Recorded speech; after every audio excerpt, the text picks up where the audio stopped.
नमस्ते।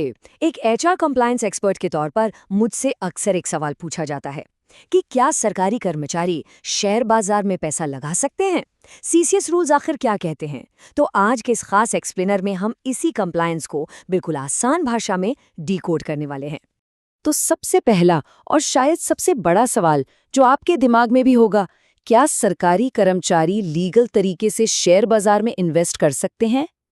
इसका जवाब है बिल्कुल हाँ।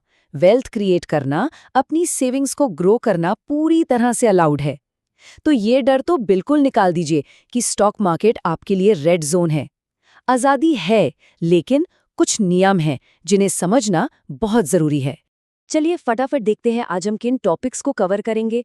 पहला, इन्वेस्टिंग और सट्टेबाजी यानी स्पेकुलेशन के बीच का फर्क। दूसरा, वो आम गलतियां जो लोग कर बैठते हैं। तीसरा, आपके रिपोर्टिंग और डिस्क्लोजर रूल्स।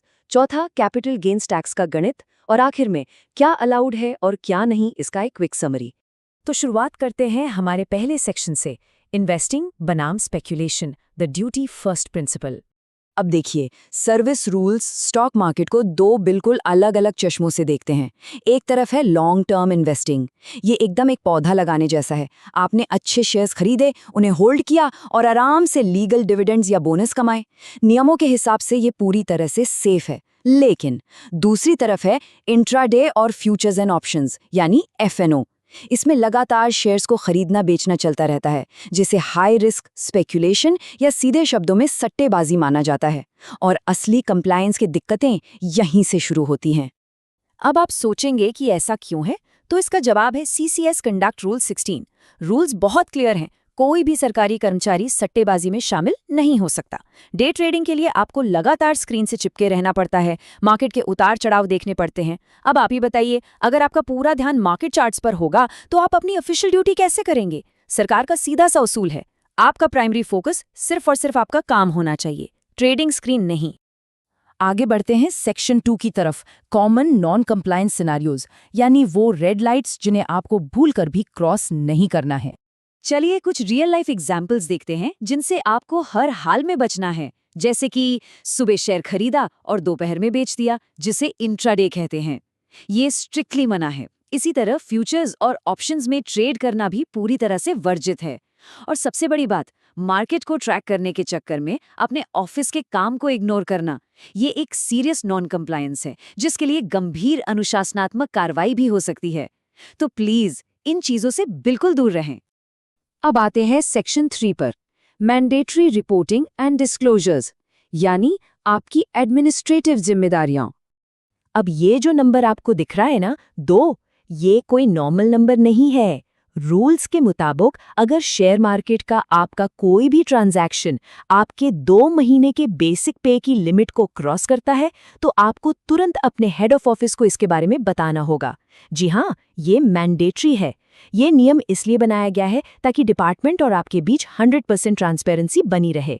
तो कंप्लायंस को आसान बनाने के लिए बस ये छोटी सी चेकलिस्ट याद रखिए। स्टेप 1, हमेशा लॉन्ग टर्म का सोचकर इन्वेस्ट करें। स्टेप 2, जैसे ही इन्वेस्टमेंट आपके 2 महीने के बेसिक पे को पार करें, तुरंत डिपार्टमेंट को इन्फॉर्म करें। और स्टेप 3, जो सबसे क्रूशियल है, अपनी एनुअल एसेट्स एंड लायबिलिटीज की डिक्लेरेशन में अपने पोर्टफोलियो की पूरी जानकारी जरूर दें। बस इतना सा काम है। चलिए अब बात करते हैं पैसों की और टैक्स की। Section 4, capital gains tax breakdown.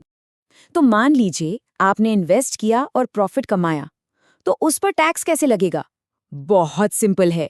अगर आपने शेयर्स 1 साल से पहले बेच दिए, तो उसे short term capital gains STCG कहते हैं, जिस पर सीधा 20% टैक्स लगता है।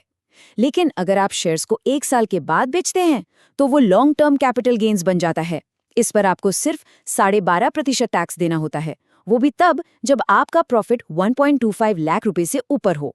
हाँ, ये मत भूलिएगा कि इन टैक्स रेट्स के ऊपर 4% का सेस भी लगता है। टैक्स के मामले में एक और चीज है जो अक्सर लोग कंफ्यूज करते हैं, वो है डिविडेंड। कैपिटल गेन्स टैक्स तो शेयर्स बेचने पर लगता है, लेकिन जो डिविडेंड कंपनी आपके अकाउंट में भेजती है, उसका क्या? डिविडेंड की रकम सीधा आपकी रेगुलर इनकम में जुड़ जाती है और फिर आप जिस भी टैक्स स्लैब में आते हैं, उसी के हिसाब से उस पर टैक्स लगता है। बहुत स्ट्रेट फॉरवर्ड है। और अब हम आ गए हैं अपने आखिरी सेक्शन पर, परमिटेड वर्सेस रिस्ट्रिक्टेड एक्शंस, यानी आपके लिए सेफ ऑप्शंस क्या हैं। तो बात आती है कि एक सरकारी कर्मचारी के लिए सबसे सेफ और टेंशन फ्री ऑप्शन क्या है। जवाब है म्यूचुअल फंड्स। ये हाईली रेकमेंडेड है। क्यों? क्योंकि इन्हें प्रोफेशनल फंड मैनेजर्स हैंडल करते हैं और इसमें आपके खुद के इन्वॉल्व होने या सट्टेबाजी का रिस्क बिल्कुल जीरो होता है। आचरण नियमों के दायरे में रहते हुए वेल्थ क्रिएट करने का इससे शानदार तरीका कोई और नहीं है। सब कुछ समराइज करने के लिए इस टेबल को देखिए। लॉन्ग टर्म इन्वेस्टिंग और म्यूचुअल फंड्स ये पूरी तरह परमिटेड हैं क्योंकि ये वेल्थ बनाने के सुरक्षित तरीके हैं। वहीं इंट्राडे ट्रेडिंग और एफएनओ रेस्ट्रिक्टेड हैं क्योंकि ये सट्टेबाजी है और आपके ऑफिशियल काम पर सीधा असर डालती है। आगे से कोई भी फाइनेंशियल डिसीजन लेते वक्त बस इस फ्रेमवर्क को अपने दिमाग में रखिएगा।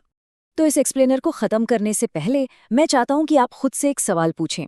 क्या आपका करंट फाइनेंशियल पोर्टफोलियो और आपकी ट्रेडिंग एक्टिविटीज सीसीएस रूल 16 के तहत पूरी तरह से कंप्लायंट और पारदर्शी हैं? एक बार अपने इन्वेस्टमेंट्स का रिव्यू जरूर करें और रूल्स को स्ट्रिक्टली फॉलो करें। यही आपके करियर और वेल्थ दोनों के लिए बेस्ट है। इस एचआर कंप्लायंस एक्सप्लेनर में मेरे साथ जुड़ने के लिए बहुत बहुत धन्यवाद।